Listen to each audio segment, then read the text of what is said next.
membership or any equipment, you can just do some body weight strength training and it will, you'll have pretty good results from that. So some of the body weight strength training exercises for like upper body, you can do push-ups. I actually have a sheet that I'll pass out at the end, but you can do, there's like different variations of push-up. You have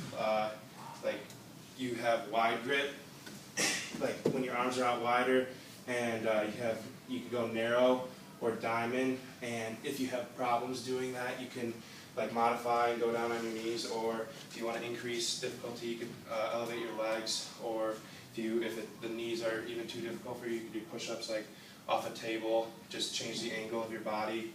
Pull-ups, you got your under grip and over grip, you can go wide or narrow along with dips.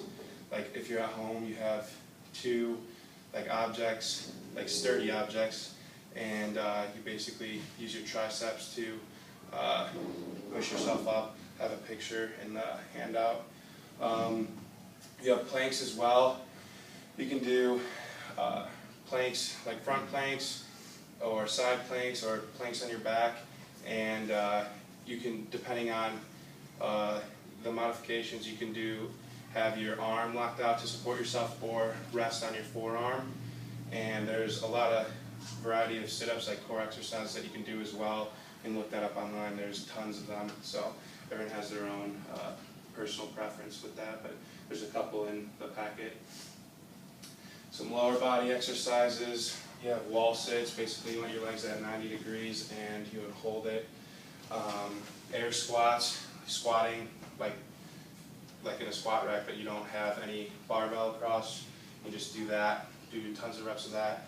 Jump squats is a little more high impact, so I wouldn't recommend it for older population because it puts a lot of stress on your joints. Basically squatting, jumping up in the air and come back down. If you want to increase the intensity, you could do one-legged squats, and those are actually pretty difficult. I could barely do one of those like without any help from like a wall or something. And you can do lunges, but you want to make sure that your knee is not all the way over your toe. You want to be 90-degree angles so you don't put stress on your knee. So strength training with machines, there's a variety of equipment, like in the disc over there. You guys have in the weight room, there's tons of different equipment that you can use. It's great for beginners or even moderate lifters. Most of the gyms have machines that target or isolate like all the major muscles, and they often have a picture. I know they have them in the gym over there. They have a picture of the starting and ending point and what muscle you're going to be targeting. And it's easily adjustable weight. You just take the pin out and put the weight that you want on, so it's pretty convenient. And it's almost impossible to injure yourself because you're in a stable and safe range of motion. So strength training with free weights, it's for more advanced lifters because it's less stable and it's more dangerous. There's a large variety of exercises. You got bench press, you got dumbbell curls, just basically consists of dumbbells and barbells. Free weights allow lifters to have a better range of motion. Some of the machines are actually restricting, and like I said, it's more difficult because you have to stabilize the weight, and you can engage your core. Sometimes have higher weights, like the barbell, you can add 45s until it goes all the way in, but you want to make sure you have a clip. And these lifts are more practical just because it's like everyday activities. For when you're in a machine, you're not going to be typically going through that range of motion. And so one of the downsides free weights is it's like more at risk for injury, so you always want to have a spotter, because if you're doing bench press and you don't have someone to spot you, the weight comes down, you could possibly kill yourself. I actually had a friend who we were lifting in football downstairs, and he even had a spotter, but he wasn't really gripping the bar, and he was benching 350 pounds and it slammed down on his neck, and he survived, which is a good thing. But I was honestly surprised to see him like walk out of there, because it looked like his eyes were about to pop out of his head. So basically, if you don't know of like a routine, some people don't have an idea of like what to do like, when they go to the gym. Like just real simple, you could do like bench press for 4 sets of 10, and you want to get in, make sure that when you're finish with those reps that you have difficulty completing it. You don't want it to be too easy. You got dumbbell bicep curls, you do machine shoulder press, sit-ups, barbell row, you bend over and row the bar. You can increase or decrease the weight if needed. Change up your routine, like just look up at different lifts, and you don't want to keep it, you don't want to be doing the same thing because it'll get boring and your muscles will get used to it. So you also want to have, you don't want to work out the same muscle groups because back-to-back days, because you want your muscles to recover and drink protein and refuel, and take your breaks in between sets to recover as well, because otherwise you'll be worn out. And so the ACSM guidelines, American College of Sports Medicine, recommend at least 150 minutes of moderate activity a week and 2 days of strength training. You can also do 75 minutes of vigorous activity a week, but those are just minimum. Like for football, we probably go four days a week, and it's probably about an hour of vigorous each day, and we do cardio along with that as well. And it doesn't have to be all at once, so you can split up your routine to fit your schedule. And another thing that I wanted to add is nutrition, because along with strength training for weight loss and maintenance, nutrition is important as well. They go hand in hand.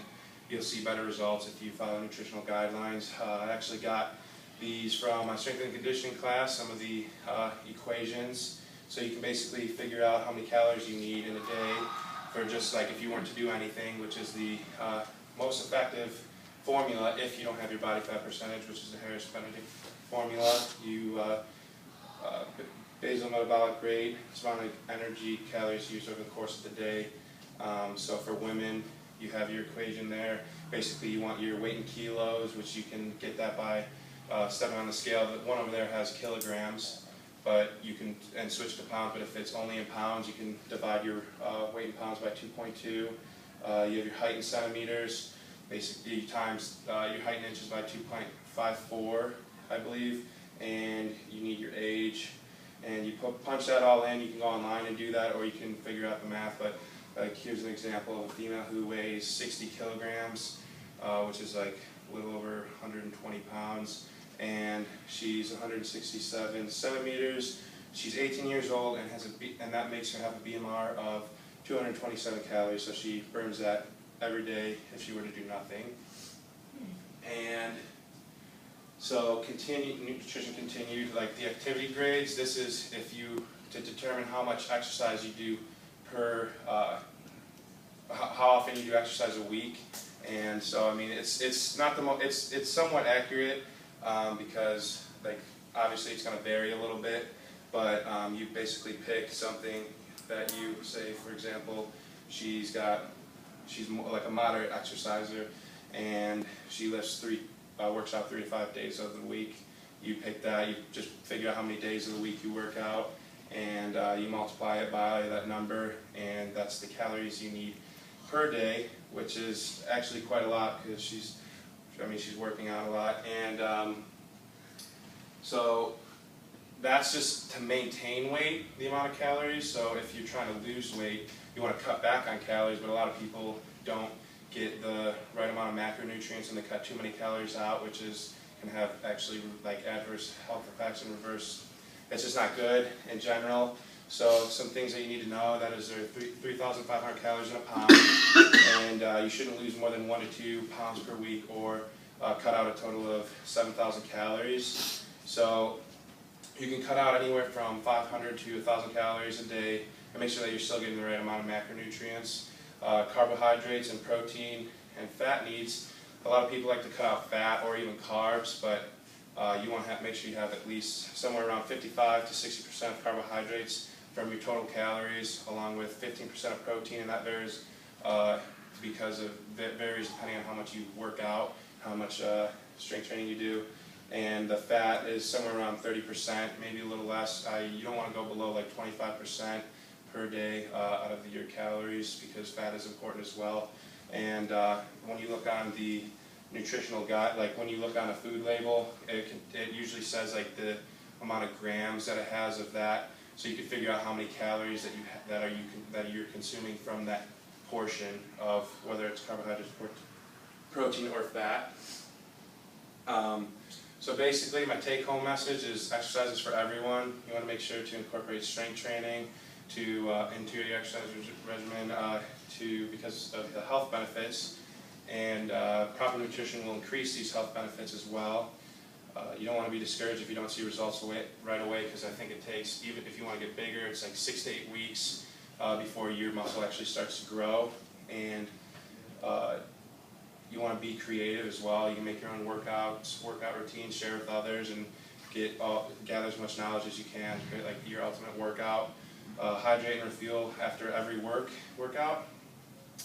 I think it's for every pound that you lose, you need 3 cups of water to replenish that, which is a cup of water is equal to 8 ounces or 30 milliliters, or 30 milliliters per ounce, so that would equal to 240 milliliters of water, basically like a water bottle is 2 cups. And just basically encourage everyone to exercise in the community and be safe and have fun. Any questions? Can you go back to that BMR page? Was it for the nutrition? Mm-hmm. Right here.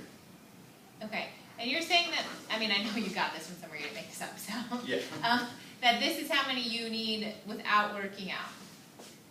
Yeah, this is just like over the course of the day. Okay, so this girl, I'm not good with numbers, is how tall and weighs how much? She is, she's about 6, I think she's 6'6" or 6'5". Okay, that's why. Yeah. Or no. She's 5'6". 5'6". I mean. 5'6". Yeah, she's 5'6", 60 That's not why. kilograms or 100 some pounds. I don't know. Maybe I might have messed up with the math, but I did. No, that's what I'm saying. I mean, you obviously got it from somewhere, but that's to me. If she's working out that much and then supposed to eat 30,000 something, that's how to gain weight. Yeah. Well, not how to maintain where you're at. 3,500 calories for a girl that small is a ton. Some of the formulas are actually more accurate to determine how. This is just based off of like your height and your weight and your age, and it basically determines how much calories off of that. So like there's another, I forgot the name of the formula, but you can you basically take your body fat, which is a lot more effective, or tells you it's way more accurate. We did that in class, and it like some of the calories for different people that they consume. Like when we did the 2 formulas, it showed that like there's like a huge difference between the calories. So this is like if you don't know your body fat, because a lot of people don't have access to like the all the different tests that you could do. Right. Okay.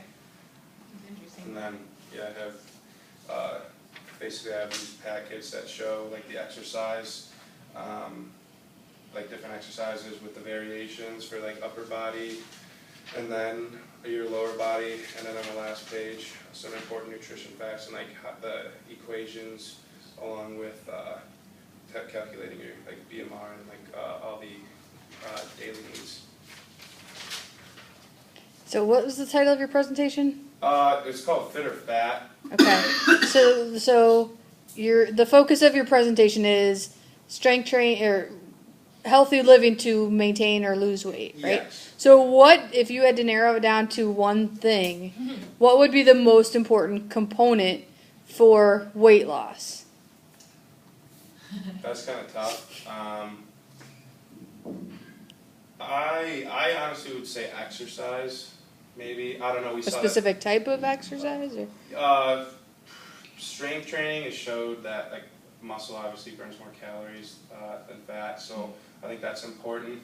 Like when we watched in the video in class of the TED Talk or something, like how there's other options, like how food plays an important role with like glycogen. But I don't know. I think strength training, just because I've seen a lot of kids just eat horrible, and like Sean Dunning, for example, he's our running back for Milk, and at the cafeteria he eats grilled cheese, fries, and Sierra Mist like every day, and he is like strong as a house. His heart's not, but his muscles might be. Yeah. When you say strength training, are you saying weights or cardio? Like weights. Yeah. All Alrighty.